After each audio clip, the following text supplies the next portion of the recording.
Hello everyone. In this video, we will see what changes were seen in a caste or Varna based society, what was the Varna system, who are tribals and changes were made within their society. Watch the video to get a proper understanding about the subject. Happy learning. Varna literally means color or complexion. It has other meanings such as a class of man, tribe, race, species and the arrangement of the subject in a song. In other words, Varna primarily refers to the physical appearance of things or people and their categorization based upon the common characteristics they share. As we all know that the Indian society was divided into different Varnas, namely Brahmins, Kshatriyas, Vaishyas and Shudras. Though initially it was only decided on the basis of a person's duty, deed or karma, but later it emerged as a social structure. The Varna system soon became the basis of the caste system in India.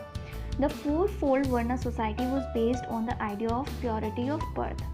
Therefore, the ones belonging to the lowest Varna, that is the Shudras, were discriminated on the account of their birth and occupation. Following changes took place in a Varna-based system. Movement from one Varna to another was very rigid as it was basically based on birth rather than the karma or deed as it earlier meant.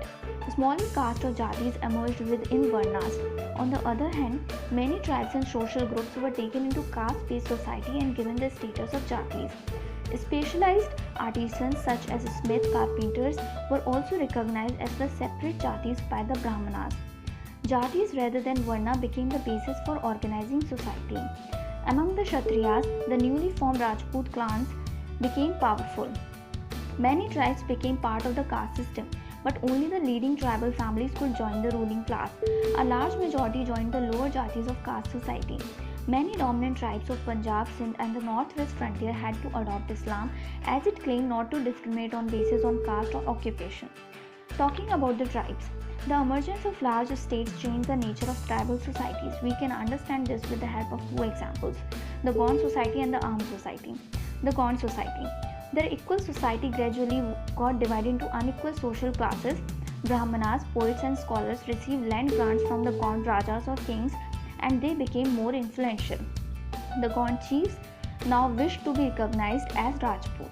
So Aman Das, the Gond king of Garha kingdom, assumed the title of Sangram Shah. The Aham society. The Ahams built a large state which brought many changes in the Aham society. The influence of Brahmanas increased. Temples and Brahmanas were granted land by the king. In the reign of Stip Singh, Hinduism became the predominant religion. But the Aham kings did not completely give up their traditional beliefs after adopting Hinduism. I hope all your questions were answered in this video. Stay tuned for upcoming videos and keep learning with Intellify.